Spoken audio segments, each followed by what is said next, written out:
Hi, and welcome to the Selling in the Motor Trade podcast in association with CarWow, the online car-changing destination.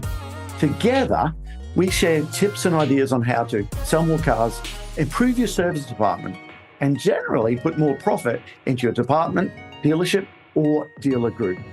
I'm your host, Simon Bowkett, or some of you might already know me as Skippy. Firstly, I just want to say thank you for taking the time to listen to this podcast.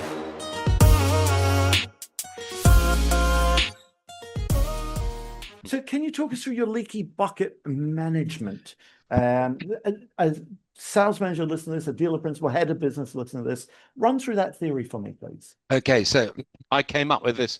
I think other people now talk about it. I'll probably talk about it. But one of my favorite people in the trade is a lovely man called John Robbins, who sort of heads up the CRM for Mon Motors. And we've been bashing on about this for the last 15 years. And it's what we call leaky bucket management. So basically,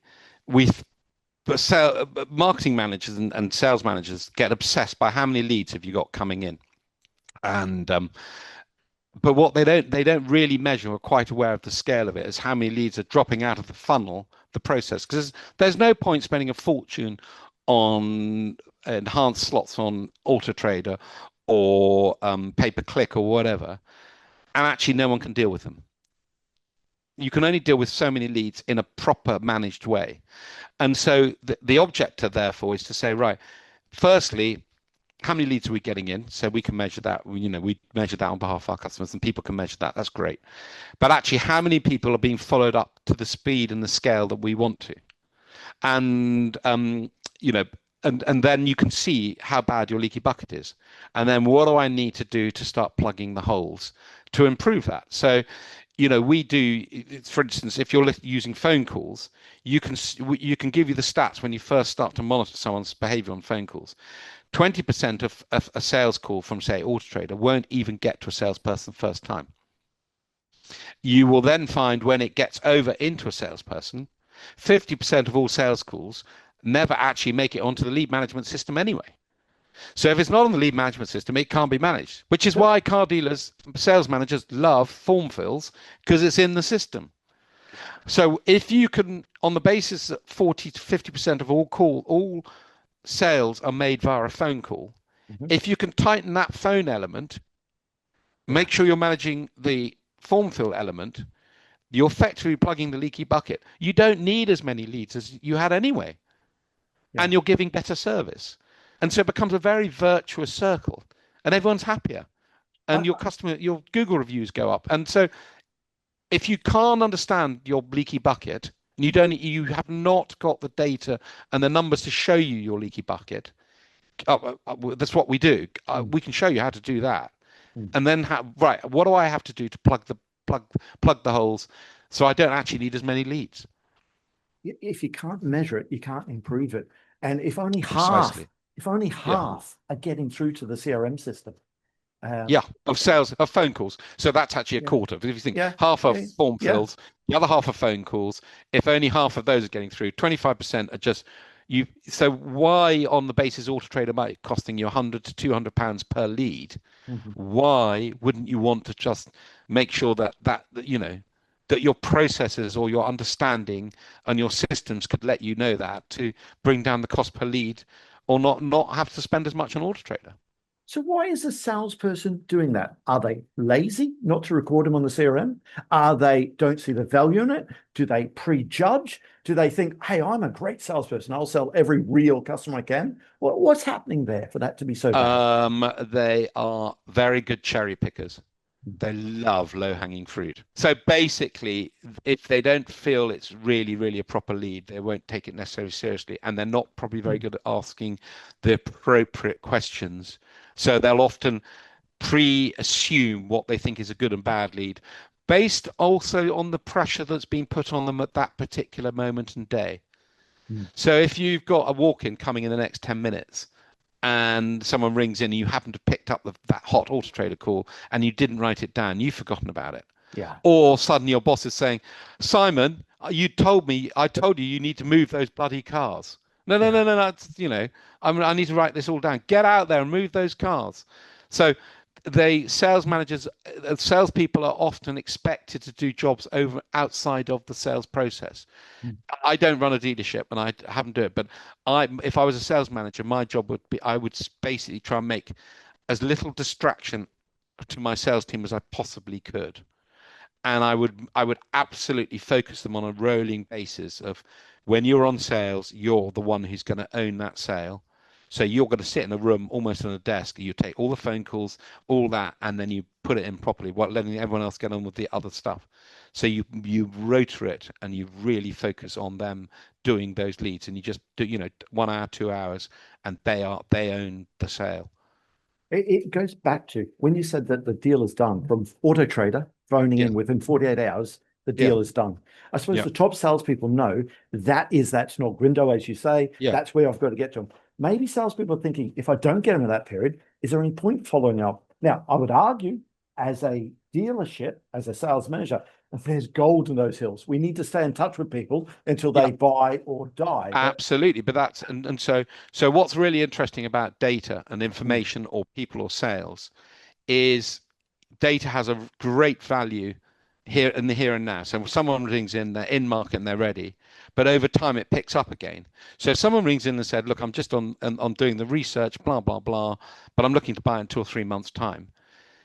If you can't deal with it, someone needs to have that in the pot of, how do we put a drip into them? How do we look after them? How do we ring them on a regular basis and just say, hi, you still looking? Or do you send them an email? Do you send them an image? There's lots of little things you could do to make them go back to rockstar management, make them feel like they're an absolute rock star. Yeah. So let's get into the nitty gritty if we can. Okay. A sales manager is listening to this and he wants some tips and some ideas for his sales meeting tomorrow morning. Okay. Yep. What are some of the ideas? Let's say, are there 10 sort of ideas that I could go back and put in place today to help improve my business? So I do a lot with my customers. So we got 20% of the AM100 and a number of manufacturers and stuff. So I do a lot of sort of what I call short gobbets of sales, best practice, particularly on the phone, because that's what we do. We you see where the response to phones calls come from. And I can run you through some of my favorite ones. Okay. So the first one, and every sales manager will be holding their heads when they hear this, is sold cars. What is the most annoying thing about a phone call is someone rings in and they ring and they say, hi, Simon, I see you've got, have you still got that Land Rover still, or BMW still for sale?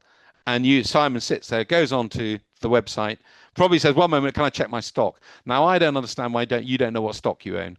It's one of the most frustrating things. And how many people don't even have their stock open? So you then finally go to the stock. Oh, can you tell me the registration? Yes. Boom, boom, boom, boom. Oh, sorry, Simon, it's sold. What happens, Simon? At that point, you literally snog window, your barrier goes down and say, thanks very much, bye. Well, it's cost you £100 to £200 to get that call in from Auto Trader. That person's they feel their time has been wasted because you're so bloody lazy because you couldn't take your stock off your website. So automatically your sense of the professionalism of that car dealership is in question. Now, I understand why you can't get it off, and understand it might have been sold, etc. So the simple one to answer that is really, really, really simple to any sales managers out there and salespeople. Hi, Simon. I'm really sorry, but currently that car is out on test drive at the moment. And obviously, it'd be fully remiss of me to sell a car that the person might decide to buy it to you. However, what particularly do you like about the BMW that you've asked me for? You're looking at? The panoramic roof, the 20-inch alloy wheels, the whatever Fabulous. it is. Brilliant, brilliant, brilliant. I'll tell you what I'll do, Simon. I'm just going to go away, and once I know the outcome, I'll get in touch. Can I have your email address and phone number so I've got some way to contact you? Yes. So I'm at symcotraining. Yeah. And brilliant. What I'll do when I get back, once I know the outcome, I'll get in touch with you. I'll ring you back in half an hour's time. I say, look, I'm really sorry, Simon. It has sold. However, because I'm part of a big group, we've got 2 more in group stock, or I can find some, or you might not be aware of it, but actually we're doing this amazing manufacturer's offers, which for the finance price it had, I could get you a brand new one with this spec on it. But what I love about what you've done at the beginning there is, hey, what's about that car that caught your attention? What's about that particular car? Put it on your shopping list. Let's find out what selling people have done to themselves in sorry, was it 160 websites, automotive websites? Exactly. Yes, exactly. So what are their needs? Needs. What is it about that particular car that made you want it? Yeah. So that's point number one. The other thing, point number two, and I'm loving this conversation because I'm a commercial guy. Salesmen love to talk. Yep. We absolutely hate silence. The gentle sound of silence. We can't do it. So we will vomit whatever comes into our head. So if I ring you up and I say, you ring me up and I say, "Hi, Simon." Hi, you ring up and they say, "Can you tell me about that? I'm interested in that BMW," and you say, and then you go silent, having given me the registration. Most salespeople go, "Oh, this is the most wonderful car. It's got the following spec," and they'll literally read it all back to me, and I'm just sitting there going, "I know that. I'm sitting with it on my screen. I know all that. Why are you telling me?" Because they hate the silence. So you have to really train yourself to be uncomfortable in silence. Because a good salesperson has 2 ears and 1 mouth. That's how much time you need to listen to how much time you should speak. But most salespeople have 2 mouths and 1 ear. So true.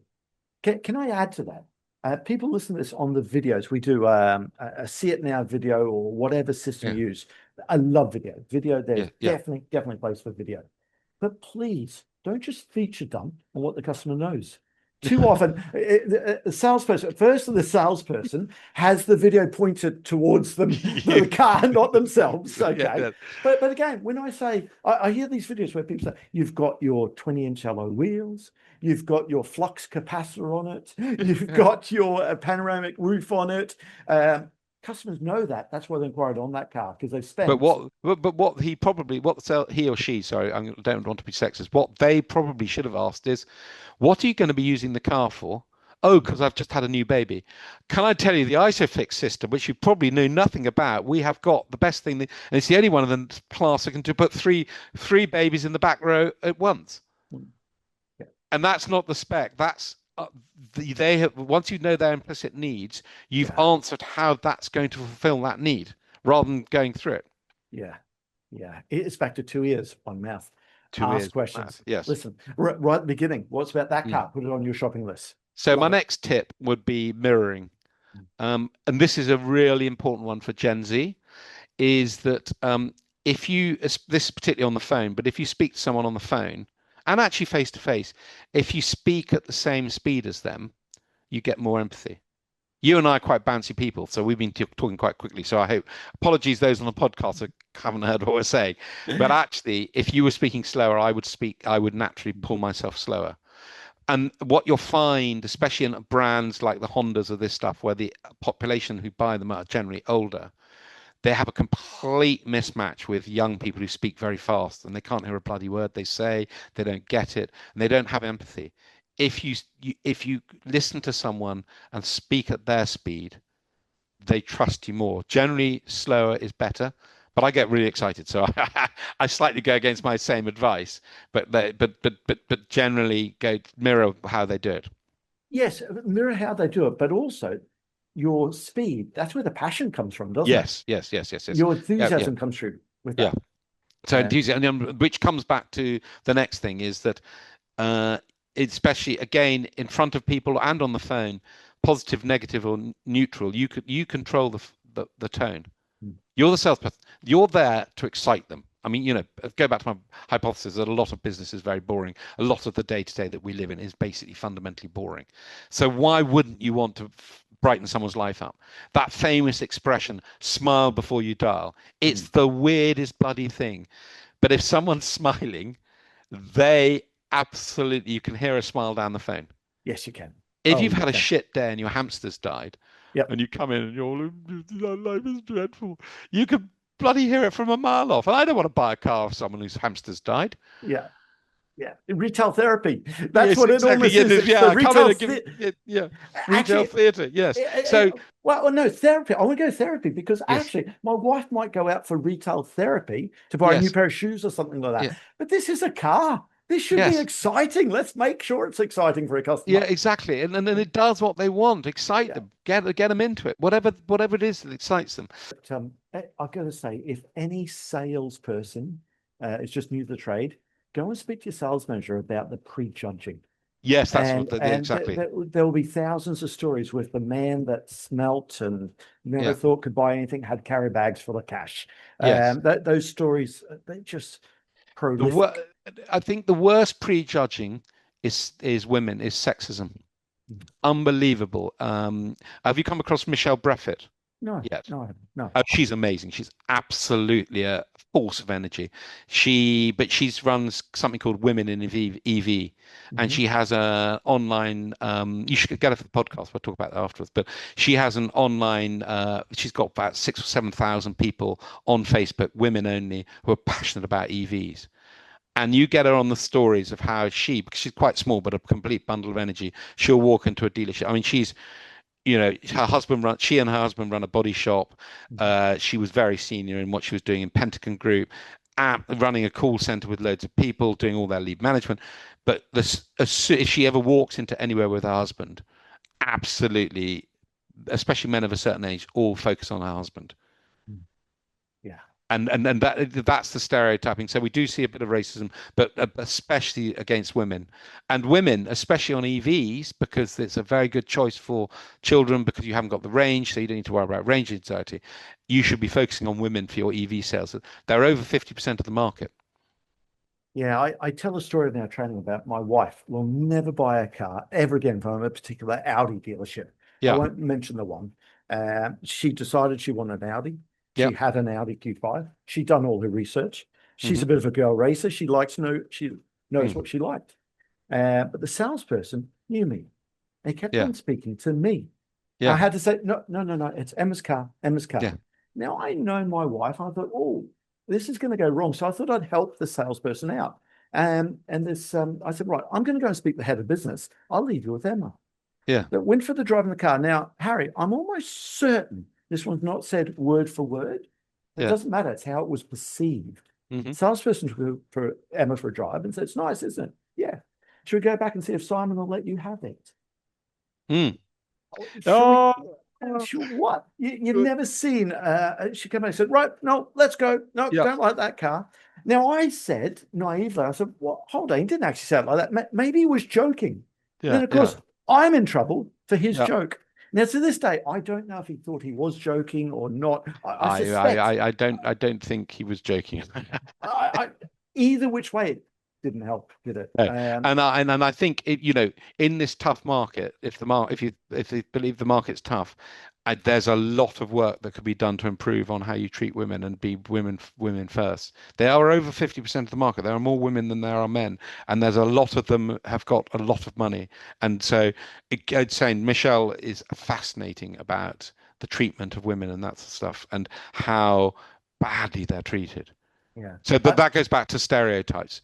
We really need to really just try and treat everyone as equal, which goes back to rockstar management. Why isn't everybody equal? Yeah. One of the things that we see going on is, and this goes back to salesmen talking too much, is don't interrupt or preempt people. I'm very good at talking over people, so I slightly go against what I say, but I try not to. But that's because I get highly over enthusiastic, I think, probably. But don't preempt and interrupt if you can avoid that. If you're listening to them, you're not preempting. And, use that point I was making is diction's good and you avoid slang. But from a telephone perspective, one of my favorite ones, and I absolutely love this one, is I don't know if you're aware of it, but if you and I meet face to face, we get 100% cadence in there, okay? But if I'm on an electronic communication, it's only about 70% of the diction. So 30%. Okay. Yeah, 30% of it goes. So you have to if you're more enthusiastic, you have to work harder to get your tonal range to make it sound more exciting. So what that basically means is if you're boring in real life, you're fucking boring on the phone. Okay. You definitely have to build it up then. Yeah, exactly. So my favorite statistic, I'd say, this is on a poll of me and anyone I ever go to, is I reckon 95% of people, especially in sales, in the car trade, do not telephone interview their staff. Yeah. So they let people who are unbelievably boring, who are going to go into sales, sit on the end of a phone, an electronic system, sounding more boring than, that's not rockstar management. So top tip for any sales manager out there, if you're not telephoning interview your staff, go and do that for two reasons. One, I'm going to say it's going to save you a lot of time, because within 5 minutes you'll sound like you like to listen to them. Just all you literally do, just say, I'll tell you what, Simon, tell me what's your favorite thing, what excites you, and tell me why.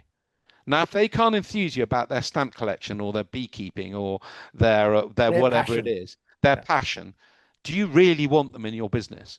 And secondly, more importantly, under the wonderful world that we live in, if you say to someone, come in for an interview, if you don't keep them going for at least half an hour, they can accuse you of not taking them seriously. And therefore, if they sound awful on the phone, and within 5 minutes you don't want them to be sitting in an office and you've got to twiddle your thumbs for the next 25, I've saved you all that time, them all that time, and you've killed them much quicker. So for God's sake, telephone interview your staff. Don't let anyone into your business you haven't listened to on an electronic method. With the world of chat GPT, we have to be so careful, because every CV is looking exactly the same nowadays.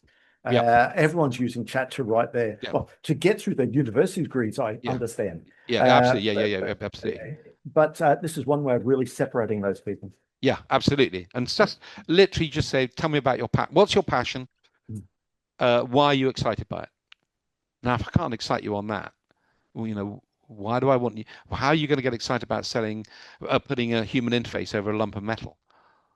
Yeah, I'm just thinking of their passion is playing golf every weekend.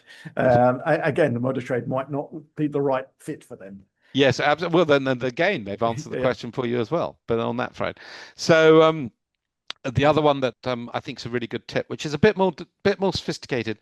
Have you come across the concept of a 3-point affirmation? No, run through 3-point affirmation. No.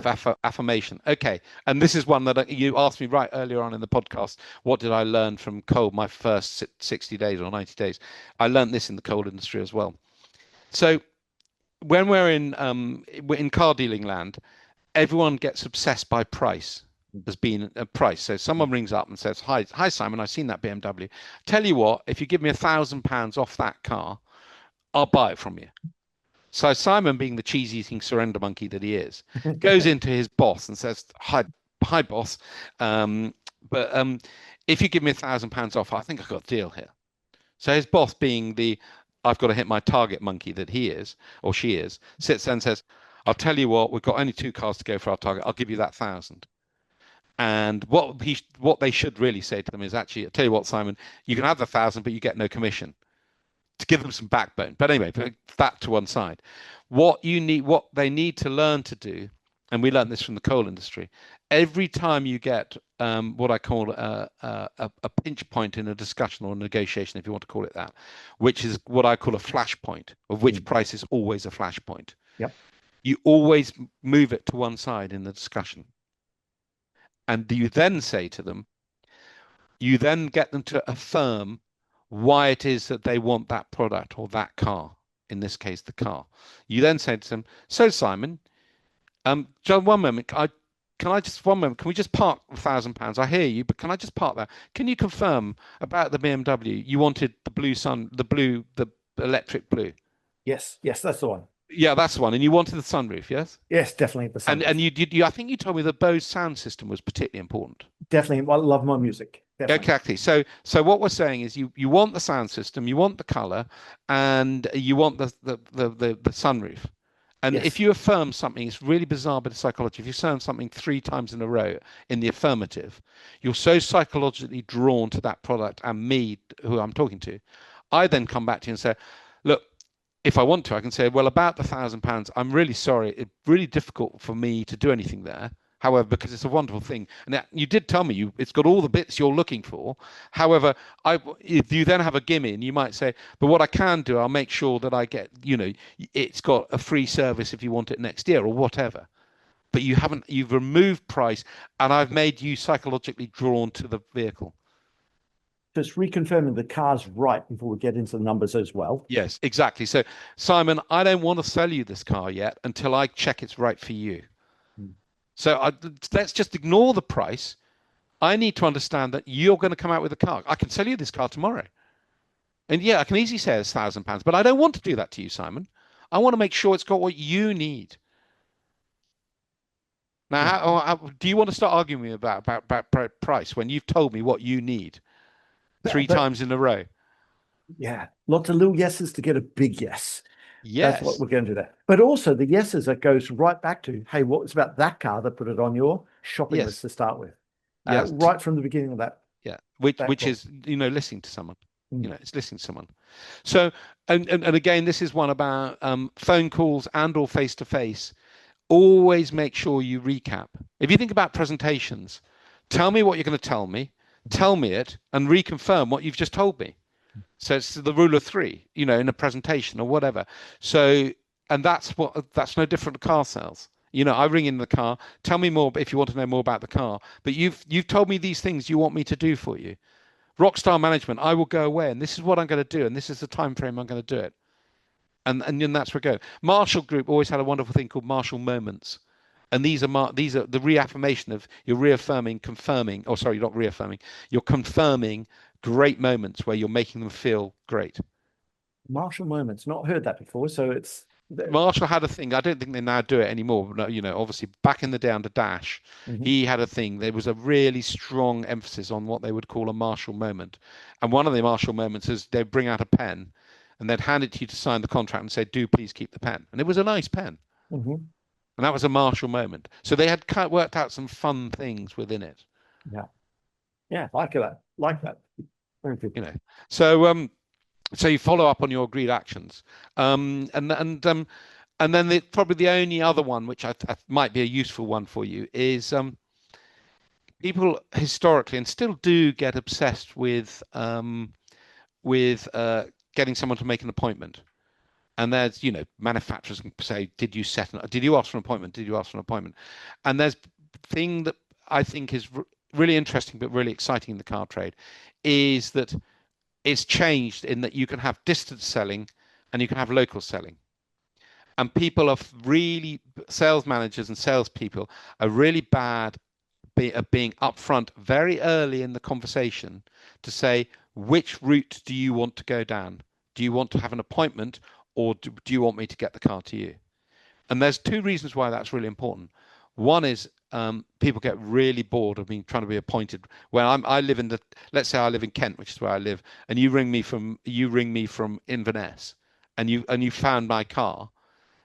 If you say right early on, and you say, right, Simon, where are you ringing from? You say Inverness. Say, can I tell you something really interesting, Simon? We know that 70% of our customers want to come for an appointment, and 30% actually want us to organise delivering the car. Which one are you? Oh, by the way, it doesn't matter if you haven't made your mind up, but and you're likely to say, because you're ringing from Inverness, I want to, under 30%. Can you do it all remotely? That's fantastic, Simon. Well, that's really not complicated. We have a whole process. Shall I run you through how we could get you the car? Yes. And you're going, and none of this, well, I need to appoint you. Do you want to ring me back on this day? And da, da, da, da, da. And bang. You're straight down the how do I get the car to you process, because you already know you want to buy that car. If you picked up the phone to talk to me, you already know you want to buy that car. So why don't you ask me how you want that car delivered to you? The one downside to that I get from some sales managers, but what about the distance selling regs? Yes. They might send the car back to me. And everyone says to me, I said, in your whole period, you've had a distance sell. How many cars have you had come back to you?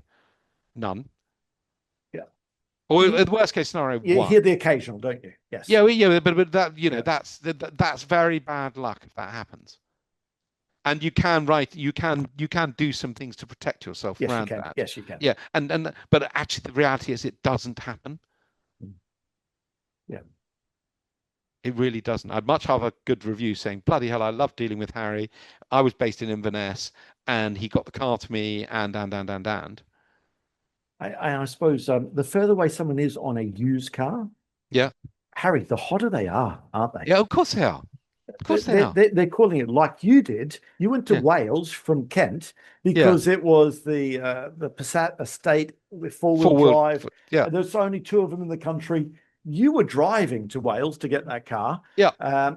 or you were going to get them to deliver it to you one way or the other. You Yeah. wanted that car. Yeah. Exactly. I knew it. And I know by the time I get it, by the time I ring that dealership, I'm pretty much decided that's the car I'm going to buy. So, so that then throws up a really interesting part of new sales management on the basis that 50 to 60% of all walk-ins will trade into a sale. You're not selling in car dealerships. You're doing a really lovely handover job.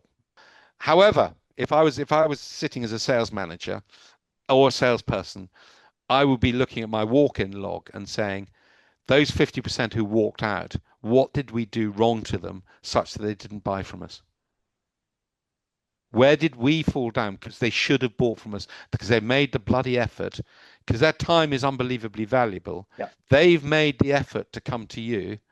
What have you done wrong such that you didn't manage to sell them that car? It might be that you have done wrong because they said, I'm coming back for a test drive with my daughter in 2 days' time. So they're actually still in the process. But when you never hear from them again, what did we do wrong?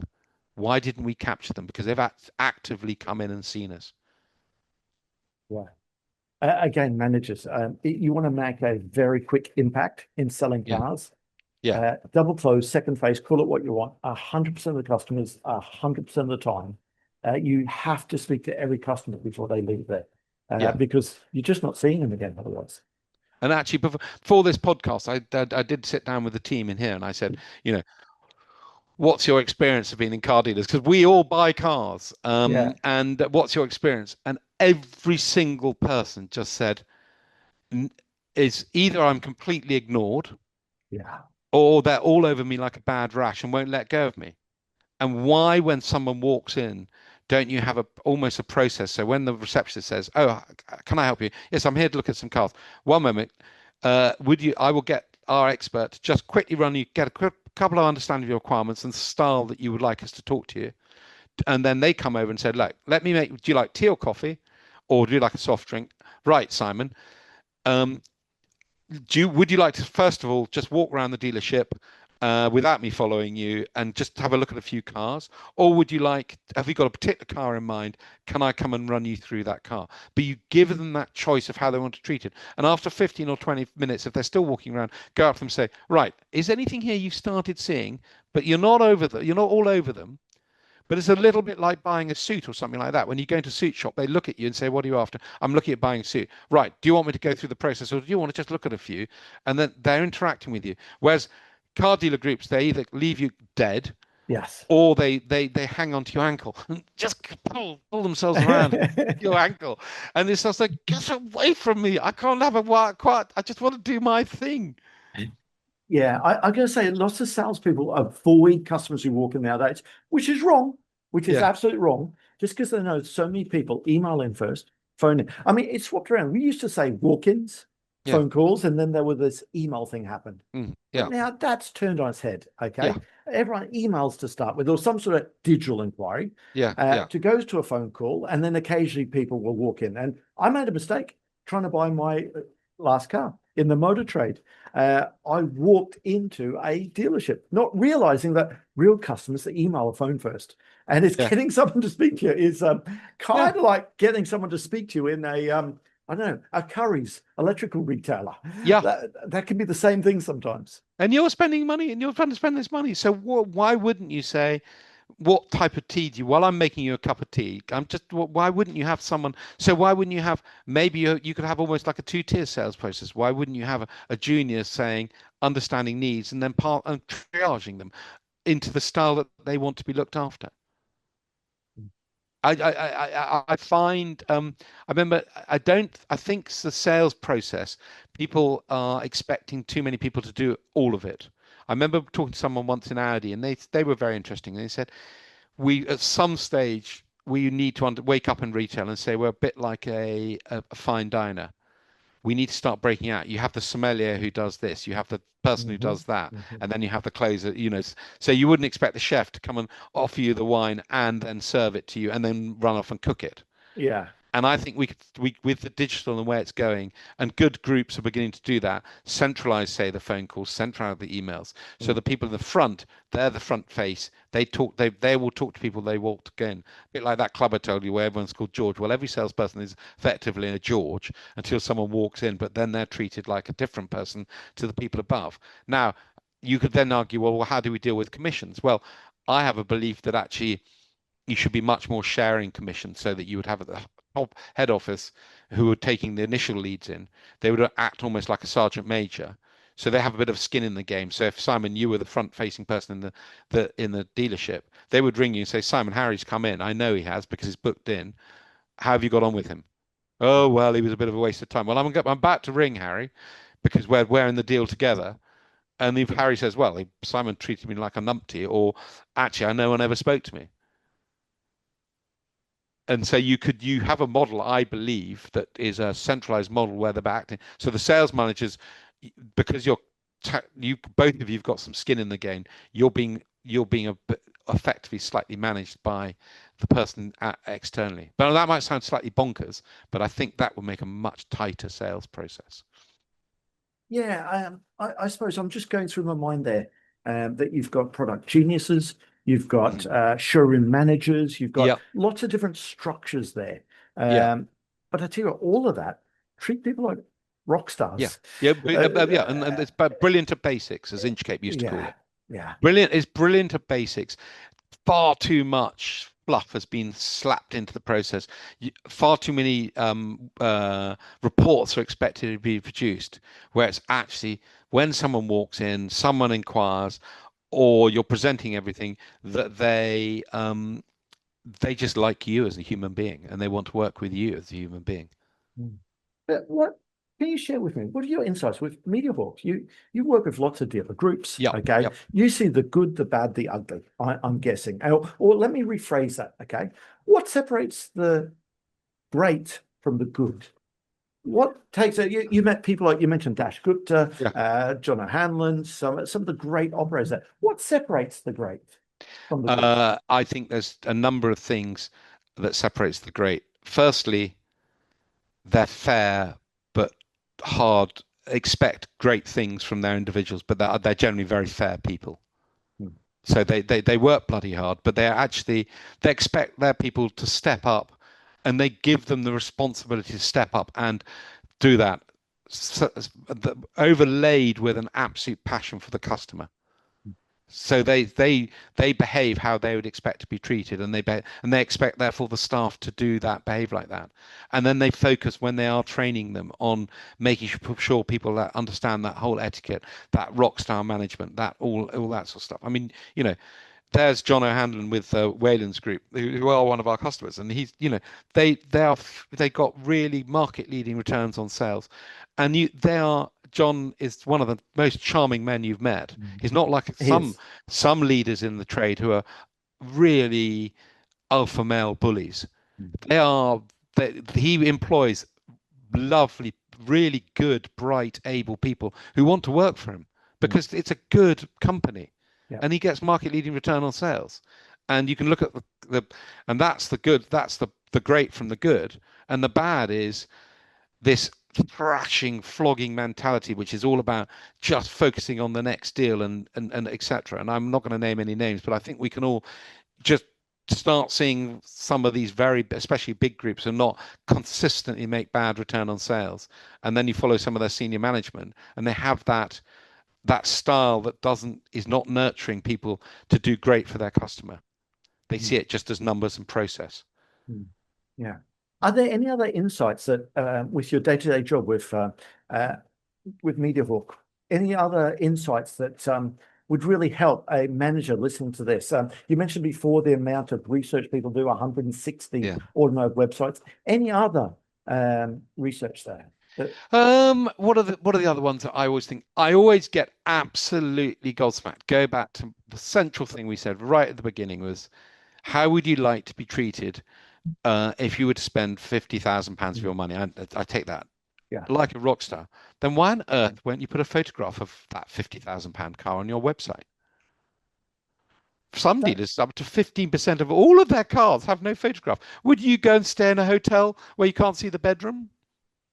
No. So when you do that, they just say awaiting image. Well, why wouldn't you put an amazing picture that said, I'm so new, I've yet to be photographed. Get me before anyone else. Yeah. So this inability to understand how you can use technology to create desire. What we're doing with cars, we're creating desire on something. Because ultimately, what's really interesting, most of my customers know I drive cars into the ground, so I buy decent wine and I don't pay for depreciation. So I'm the man who buys the 3-year-old car that's got 50% of the price off. But what's really interesting, your first week, you're really excited by it because you've got all the new toys, etc. And actually after that, the whole thing is pretty much boring. Every so often, if you've got a bit of poke in it, you get into White Van Man Road and you go, well, hey, you put your foot down and you tail pipe your way down and you remind yourself that you're still not an old bugger. But fundamentally, cars are pretty bloody boring. You know what I mean? They're 4 wheels, they're comfortable, they get you from A to B, but by the time you've plugged your podcast in and you've done 2 hours, you've forgotten about this great driving sensation and you've got a sport mode and all this sort of stuff. So actually, you've got to excite people when they're doing, it's the early stage of excitement. So people need to understand that's the bit you're revving for. You'll really excite them, really go to it. So in a way, see yourself as an actor. If you're a salesperson, you're an actor. Enter stage right, come in, give it your best, charm the audience, exit stage left at the end of the day, having hopefully made a decent commission. And Harry, can I leave with one question? Okay? Yeah, shoot. And if there's one change that you would make tomorrow, just improve the customer experience in every showroom across the UK and Ireland and Australia, Canada, where people listen to it, what's the one thing? And you're based in the UK mainly, so yeah. What's one change you would make to improve that experience? It's difficult to say. It's difficult to say one change because it depends how you interact with the showroom. Do you know what I mean? So I might never even interact with change. I think it's what's the one. How would I describe it? Is the one understanding is, and I hate the expression "the customer is king," but the one understanding is how do I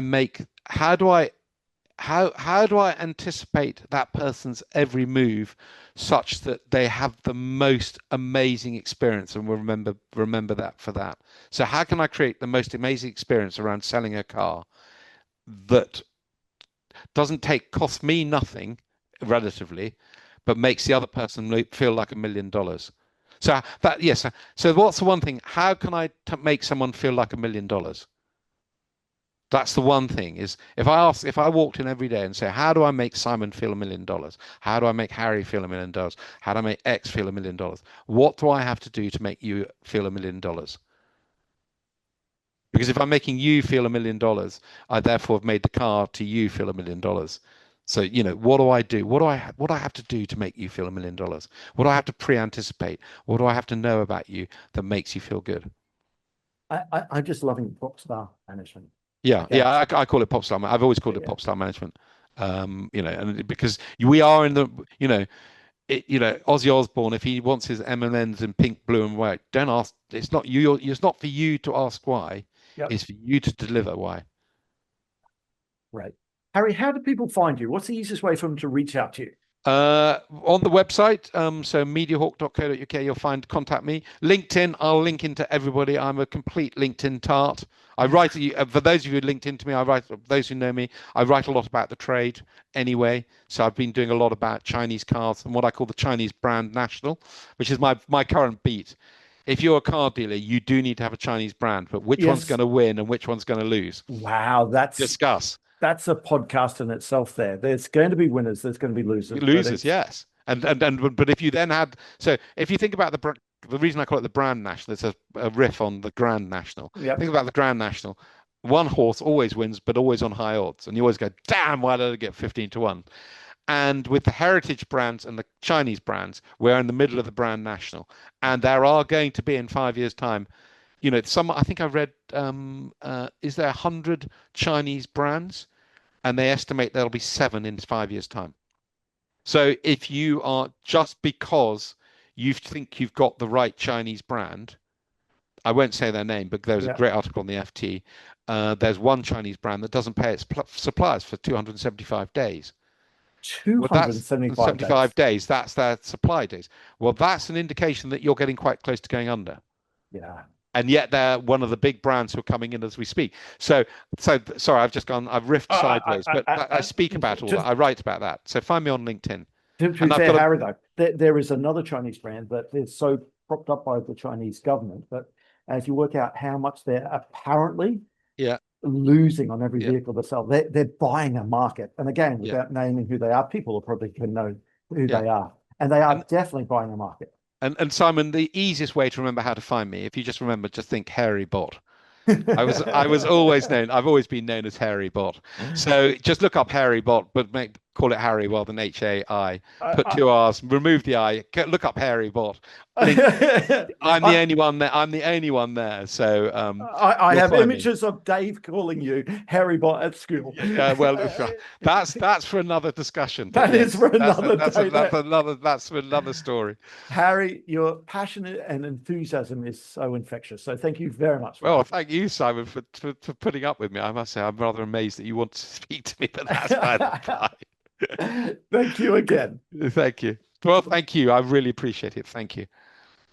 That just leaves me to say that all details of this episode and other episodes on the selling in the motor trade can be found on our website, symcotraining.co.uk.